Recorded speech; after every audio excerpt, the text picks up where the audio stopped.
could say a lot about this game before you ever pick up a controller. You could say it's another rehash, another example of Nintendo milking the past instead of looking to the future. You could say it's just a collection of old games you've played 100 times before, even purchased 100 times before. You know something? You'd be right. You'd be absolutely right. But after that, if you did pick up the controller, you wouldn't put it down. You'd be stuck in the past too, as glued to your television now as you were in 1986. These games, they have this intangible magic that never fades, that never gets old, that never stops being fun. You can say a lot about NES Remix, but more than anything else, it never stops being fun.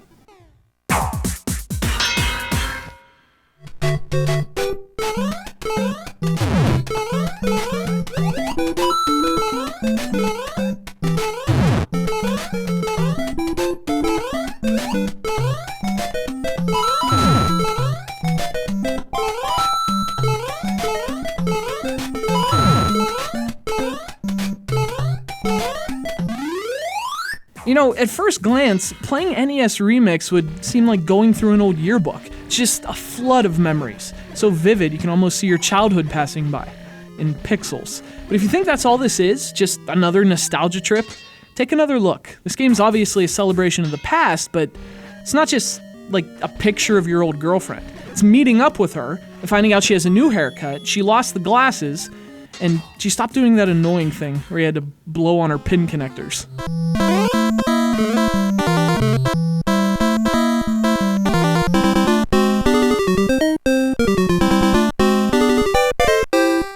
So NES Remix is all about its characters. Most of them are like 30 years old. There's Mario, Donkey Kong, Link, the whole crew.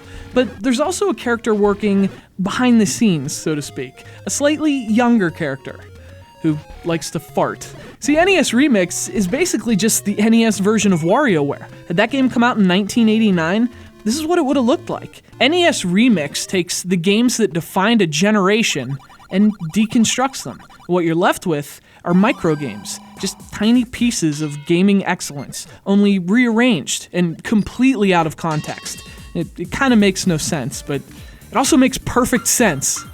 So there's 16 NES games sampled here. You get the obvious heavy hitters, as well as a couple surprises. Urban Champion, I'm looking at you. And each of those games has their own set of microgames. And they start easy enough. The first Zelda game just has you picking up your sword.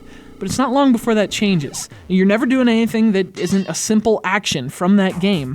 But NES Remix has you doing them in crazy new ways. You get to the goalpost in Mario, but with the level as a silhouette. Jump over Donkey Kong's barrels when you can't see them coming. What's so brilliant about NES Remix is that it takes the most familiar moments in gaming history and makes them unfamiliar, and that plays on your expectations in really clever ways.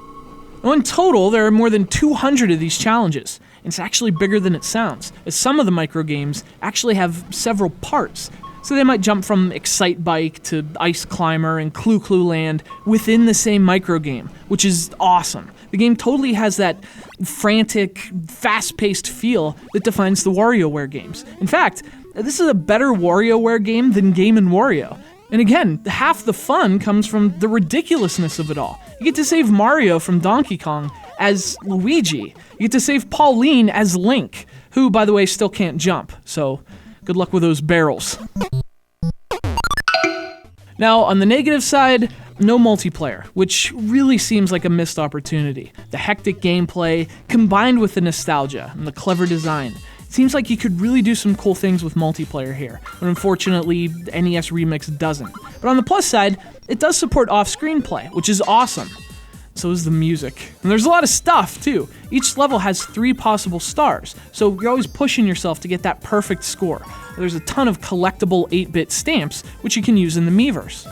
You know, all the complaints you could make about this game, they really do go away as soon as you pick up the controller. It's kind of amazing, actually, how games this old can still be this great. And it's a testament to how strong their design is, that you can break them down and build them up into these crazy gaming Frankensteins, and they're still great. Yeah, it sucks that Metroid and Kid Icarus aren't here, and sure, multiplayer would have been nice, but they can fix that in NES Remix too. And then follow that with Super NES Remix, and then Nintendo 64 Remix. And yeah, we'll complain about rehashes, But then we'll blow up Bowser with a morph bomb.